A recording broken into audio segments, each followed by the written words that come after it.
because I was expecting more than I've actually seen. And I'm one of these people who critique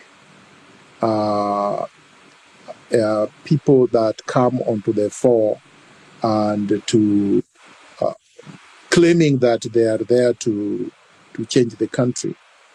I have asked and I have not seen Dr. Maraga's ideology. I have asked and not seen Dr. Maraga's philosophy on anything. You know, governance is not just about I'm good, I'm a Christian. Even the one who was defeated in Malawi, Chakwera, was supposed to be a priest, isn't it? Yeah. Where did that take Malawians?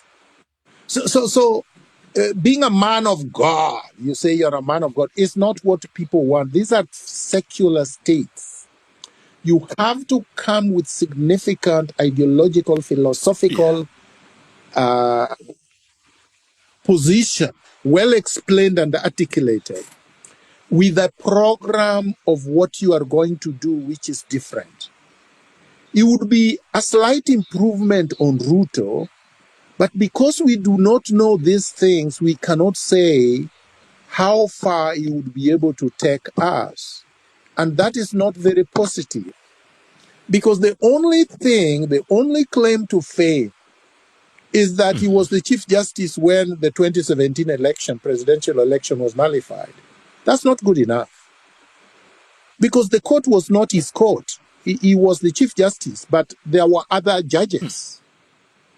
And the evidence of rigging was there.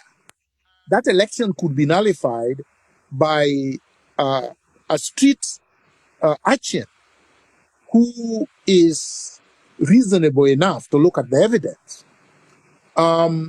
He's not explained even where he came from.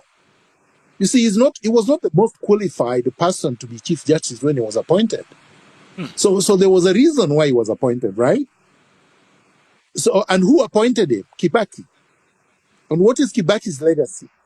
So I'm interrogating this because if we do not interrogate candidates, and we will have to blame ourselves when they start going south, and we were there and we said nothing.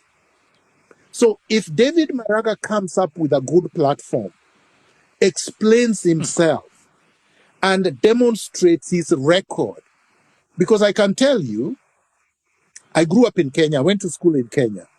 I got into political activism in Kenya. David Maraga is much older than me, and I never heard of him. He was not involved at all for all those years that we had one-party state. What was he doing?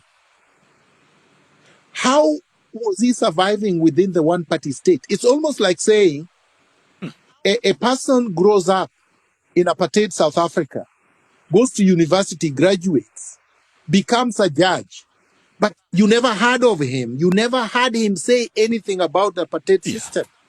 You never heard him resist or criticize the injustice happening.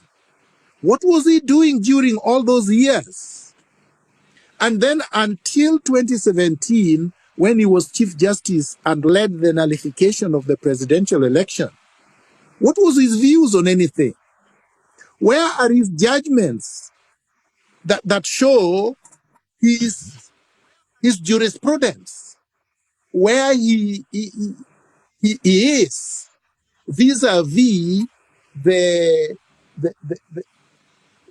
terrible, experiences of Kenyans when it comes to police brutality and the rest. As a lawyer, what kind of law did he practice? What kind of clients did he represent? What has he written on anything? Right? Not a group judgment of, let's say, 7 to 9 judges. No, I'm talking of a singular thing that one individual sits alone and drafts any article, even a newspaper article, It's critical of the system. You see, this is how we got ourselves in trouble when Moi took power in 1982. Moi was said to be humble, a good Christian, somebody who is very polite and all of that. He became a dictator when he took power. All you need is give someone power to be able to see their true character. So we need to be able to ask David Maraga, what kind of metal are you made from? Show us now before the elections. And I'm not saying that Ruto is good. No, Ruto is terrible. Anybody would do better than him. And David Maraga would certainly do better than Ruto. Yeah. But it can't just be we are judging from the worst, and anyone who is slightly better is good. We want the best for our country.